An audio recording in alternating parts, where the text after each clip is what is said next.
नमस्कार, आप देख रहे हैं न्यूज़ भारत में आपके साथ शगुन। आइए देखते हैं आज के टॉप 10 समाचार।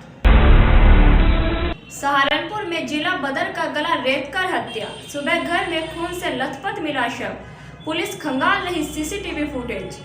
सहारनपुर के थाना बड़गांव में नूनाबड़ी गांव में जिला बदर आसिफ को पहले चाकुओं से गोता और फिर गला रेतकर हत्या कर दी। मंगलवार सुबह को खून से लथपथ शव घर में मिला। सूचना पर पहुंची पुलिस ने शव को कब्जे में लेकर पोस्टमार्टम के लिए भेज दिया है। गांव में दो परिवारों में पुरानी रंजिश है, दोनों परिवारों में आपस में दुश्मनी भी है। कुछ समय पहले दूसरे परिवार के एक सदस्य की भी हत्या की गई थी। अब इस आसिफ को भी हत्या रंजिश से जोड़कर देखा जा रहा है। पुलिस सभी पहलुओं पर जांच कर रही है। दोनों परिवारों में खूनी रंजिश बताई जा रही है। दोनों परिवार के सदस्य जेल में भी जा चुके हैं, लेकिन जमानत पर बाहर आ गए थे। पुलिस शांति व्यवस्था बनाने के लिए दोनों परिवारों के सदस्यों को जिला बदर कर रखा है। आसिफ भी जिला बदर है, लेकिन कुछ दिनों से वह अपने घर में छुपकर रह रहा था। सीओ देवबंद दुर्गा प्रसाद तिवारी का कहना है कि शव पोस्टमार्टम के लिए भेज दिया है। युवक जिला बदर का था, घर में छुपकर रह रहा था। हत्या में पुरानी रंजिश भी हो सकती है, जिसकी जांच की जा रही है। सहारनपुर में सड़क दुर्घटना में एक की मौत, 3 घायल। हरियाणा के यमुनानगर में पूजा करने हरिद्वार जा रहा था परिवार। सहारनपुर के थाना गाघालेड़ी में घने कोहरे के कारण ट्रक और कार की आमने सामने की भिड़ंत हो गई। हादसे में हरियाणा से पूजा करने के लिए हरिद्वार जा रहे परिवार के एक व्यक्ति की सड़क दुर्घटना में मौत हो गई। महिला सहित 2 लोग घायल हो गए हैं। दुर्घटना सरसावा गाघालेड़ी बाईपास की बताई जा रही है। मौके पर पहुंची पुलिस ने घायलों को अस्पताल में भिजवाया और शव पोस्टमार्टम के लिए भेज दिया है। सभी हरियाणा के यमुनानगर के खिरजाबाद के रहने वाले हैं।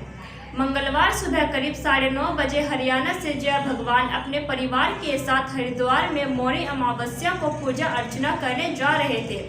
जैसे ही वह गाघालेड़ी के कोलकी टोल प्लाजा के पास पहुंचे तो सामने से तेज गति से आ रहे ट्रक से आमने सामने की भिड़ंत हो गई। कार सवार जय भगवान की मौके पर ही मौत हो गई। महिपाल, श्याम मूरत और उषा गंभीर रूप से घायल हो गए। सूचना पर पहुंची पुलिस ने शव को कब्जे में लेकर पोस्टमार्टम के लिए भिजवाया है। सभी घायलों को जिला अस्पताल में भर्ती कराया। गंभीर हालात के चलते उषा को हायर सेंटर चंडीगढ़ रेफर कर दिया गया। चुनाव के लिए बनाए जा रहे थे हथियार, सहारनपुर में अवैध तमंचा फैक्ट्री का भंडाफोड़। 1 महीने में पकड़ी गई 4 फैक्ट्रियां। सहारनपुर में विधानसभा चुनाव में लगातार अवैध हथियारों की फैक्ट्री का भंडाफोड़ पुलिस द्वारा किया जा रहा है। मंगलवार को थाना सरसावा पुलिस ने गांव समसपुर के जंगल में संचालित अवैध हथियारों की फैक्ट्री पकड़ी है। पुलिस ने एक आरोपी सद्दाम उर्फ गोनी को गिरफ्तार किया है। मौके से अवैध हथियारों का जखीरा बरामद हुआ है। सहारनपुर में 1 माह के भीतर 4 अवैध हथियार बनाने की फैक्ट्री पकड़ी गई है। देवबंद, फतेहपुर, सरसावा में अवैध हथियारों की फैक्ट्री पकड़ी है। खास बात यह है कि अभी तक पकड़े गए आरोपियों में ज्यादातर मुजफ्फरनगर के हैं। एसएसपी आकाश तोमर का कहना है कि चुनाव में अभी तक 4 अवैध हथियारों की फैक्ट्री पकड़ी गई है। सरसावा में मंगलवार को एक अवैध फैक्ट्री पकड़ी है। आरोपी को जेल भेज दिया गया है। सहारनपुर में अपहरण के प्रयास में आरोपी को जेल। पीड़ित युवती के सज्जन की तहरीर पर पॉक्सो एक्ट में दर्ज किया गया मुकदमा। पुलिस ने कहा अजारक तत्वों से है नाराज। रामपुर मनिहारा ननौता पुलिस ने एक युवती को अगवा कर ले जाने के आरोपी को गिरफ्तार कर पॉक्सो एक्ट में जेल भेज दिया है। मंगलवार को थाना अध्यक्ष चंद्रसेन सैनी ने बताया कि ननौता थाना क्षेत्र के एक गाँव की लड़की को गाँव याहितापुर निवासी शुभम पुत्र राजेंद्र अगवा कर ले गया था। लड़की के परिजनों की तहरीर पर आरोपी के खिलाफ पॉक्सो एक्ट में मामला दर्ज कर लिया गया था। आरोपी की तलाश जारी थी। आरोपी की गिरफ्तारी के लिए टीमें शामिल की गई थी।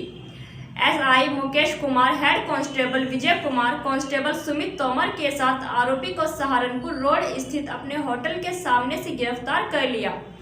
पुलिस ने आरोपी शुभम को पॉक्सो एक्ट के तहत जेल भेज दिया है। अगवा की गई युवती को पुलिस पहले ही बरामद कर चुकी है। थानाध्यक्ष चंद्रसेन सैनी के मुताबिक पुलिस आपराधिक असामाजिक तत्वों पर कड़ी नजर रखे हुए है। क्षेत्र में अशांति फैलाने व माहौल खराब करने वालों को बख्शा नहीं जाएगा। कृत्रिम गर्भाधान संचालक लापता, दूध लेने की बात कहकर घर से निकला था संचालक, परिजनों ने दी थाने में तहरीर। कोतवाली बेहट क्षेत्र के गांव सढ़ोली कदीम में से एक कृत्रिम पशु गर्भाधान केंद्र का संचालक संदिग्ध परिस्थितियों में गायब हो गया। इसकी सूचना परिजनों ने ग्राम प्रधान के साथ कोतवाली पहुंचकर पुलिस को दी। पुलिस मामले की जांच में जुट गई है।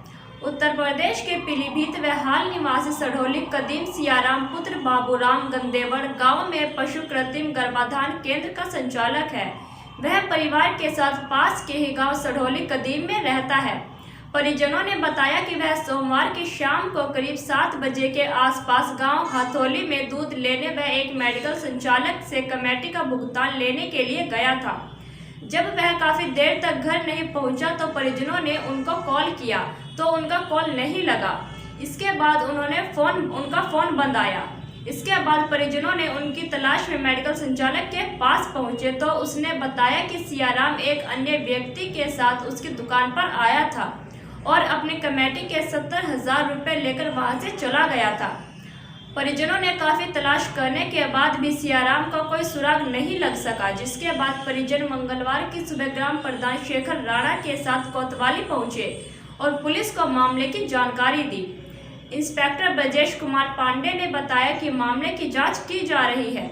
सियाराम की तलाश के लिए पुलिस टीम लगा दी गई है। किसानों को झटका, खाद्य सब्सिडी में 35,000 करोड़ की बड़ी कटौती। बजट में वित्त मंत्री निर्मला सीतारमण ने किसानों को भी बड़ा झटका दिया है। उन्होंने वित्त वर्ष 2022-23 के लिए दी जाने वाली खाद्य सब्सिडी में करीब 35,000 करोड़ रुपए की बड़ी कटौती की है। यह पिछले बजट से करीब 25% कम है। वित्त मंत्री ने बजट में अगले वित्त वर्ष के लिए कुल 1,05,222 करोड़ रुपए की खाद्य सब्सिडी देने का ऐलान किया है। यह चालू वित्त वर्ष के लिए बजट में दिए गए 1,40,122 करोड़ रुपए से करीब 35,000 करोड़ कम है। हालांकि 2021-22 के लिए पहले 79,530 करोड़ की ही खाद्य सब्सिडी दी गई थी, जिसे बाद में रिवाइज करके 60,692 करोड़ रुपए बढ़ा दिया गया। सरकार ने 2021-22 में 1,27,992 करोड़ रुपए की खाद्य सब्सिडी दी थी। पाक कोर्ट ने नवाज शरीफ को घोषित किया भगोड़ा। पाकिस्तान की एक अदालत ने अपदस्थ पूर्व प्रधानमंत्री नवाज शरीफ को कथित तौर पर अवैध रूप से हासिल की गई जमीन से जुड़े 34 साल पुराने मामले में सोमवार को भगोड़ा घोषित किया है। इस मामले में अदालत ने शरीफ की मदद करने के आरोप में देश के सबसे बड़े मीडिया समूह के मालिक मीर शकीलुर रहमान को बरी कर दिया। रहमान पाकिस्तान के सबसे बड़े मीडिया समूह जंग के मालिक हैं। इस समूह में देश के कुछ सबसे बड़े समाचार पत्र और जियो टेलीविजन नेटवर्क शामिल हैं।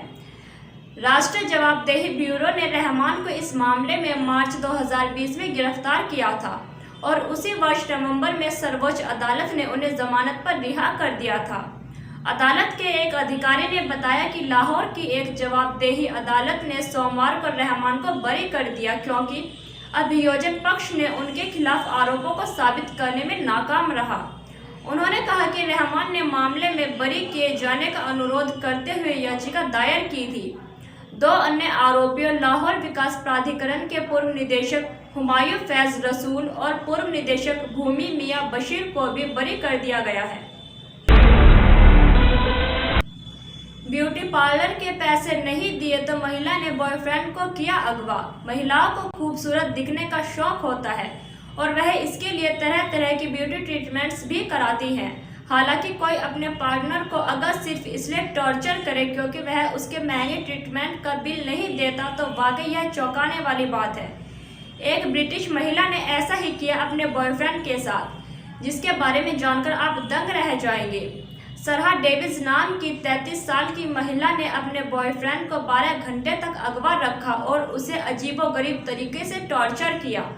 सेल्फोर्ड की रहने वाली सरहा चाहती थी कि उसका बॉयफ्रेंड उसके लिप बोटॉक्स के लिए पैसे दे, जब बॉयफ्रेंड ने ऐसा नहीं किया तो भड़की महिला ने वो कर डाला जिसकी उम्मीद उसके बॉयफ्रेंड को बिल्कुल नहीं थी। 3 बच्चों की मां सरहा का मार्क कैनेडी नाम के शख्स से अफेयर था। सिक्योरिटी गार्ड की नौकरी करने वाले सरहा ने लिप बोटॉक्स का ट्रीटमेंट कराया, जिसके लिए वो अपने बॉयफ्रेंड से पैसे चाहती थी। जब कैनेडी ने उसे पैसे नहीं दिए तो सरहा ने एक खौफनाक प्लान बनाया। महिला ने कैनेडी पर अपनी 2 साल की बच्ची को मोलेस्ट करने का आरोप लगाया और उसे किडनैप करके गुनाह कबूल कराना चाहा। इसके लिए उसने कैनेडी को 12 घंटे तक अगवा रखा। टॉर्चर करने के लिए उसने उसके सिर पर गर्म पानी डाला और उसके हाथ को सिगरेट से जलाया। महिला के साथ उसका एक पुरुष दोस्त भी था जो उससे वीडियो का कन्फेशन चाहता था। सपा प्रत्याशी गुलशन यादव ने दी भैया जी को गालियां। उत्तर प्रदेश के प्रतापगढ़ की कुंडा विधानसभा सीट पर चुनावी सरगर्मी बढ़ती ही जा रही है। रघुराज प्रताप सिंह उर्फ राजा भैया के खिलाफ कुंडा विधानसभा सीट से समाजवादी पार्टी ने उस कैंडिडेट को मैदान पर उतारा है जो कभी राजा भैया का ही करीबी माना जाता था। लेकिन अब सपा का टिकट मिलते ही गुलशन यादव राजा भैया के खिलाफ खुलकर बोल रहे हैं। हालांकि इसी बोली की वजह से सपा प्रत्याशी गुलशन यादव के खिलाफ मुकदमा दर्ज हो गया है। गुलशन यादव पर एक सभा के दौरान आदर्श आचार संहिता का उल्लंघन व कोविड गाइडलाइन का पालन न करने समेत राजा भैया के खिलाफ अभद्र टिप्पणी करने के आरोप हैं।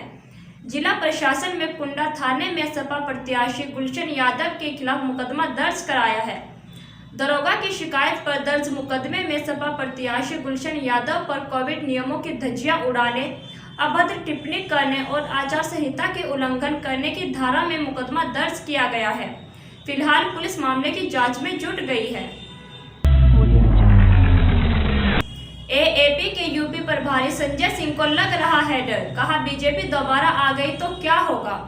उत्तर प्रदेश विधानसभा चुनाव के दंगल में आम आदमी पार्टी के यूपी प्रभारी संजय सिंह भी कूद पड़े हैं। संजय सिंह मंगलवार को मेरठ में डोर टू डोर कैंपेनिंग के लिए पहुंचे। बातचीत में संजय सिंह ने कहा कि उन्हें नेताओं के बयान से डर लग रहा है। संजय सिंह ने बीजेपी पर कटाक्ष करते हुए कहा कि एक मनहूस पार्टी ने पिछली बार भी शमशान कब्रिस्तान किया था और कोरोना की महामारी में लोगों की जान चली गई थी। अब इन मनहूसों ने आज फिर कब्रिस्तान शमशान शुरू कर दिया है, तो इनसे तो डर लग रहा है कि दोबारा आ गए तो फिर महामारी आ जाएगी। आज आपके राज्यसभा सदस्य संजय सिंह ने कहा कि हिंदुस्तान में इनसे बचने की जरूरत है। उन्होंने कहा कि भारतीय जनता पार्टी के पास बताने के लिए कुछ नहीं है और चुनाव में घिसा पीटा पुराना रिकॉर्ड बजा रहे हैं। संजय सिंह ने कहा कि आजकल पार्टियों में कंपटीशन चल रहा है कि किसकी पार्टी में कितने गुंडे, कितने माफिया और कितने चोर और उचक्के हैं। ब्रेकिंग न्यूज़ के लिए बने रहिए एम न्यूज़ भारत के साथ।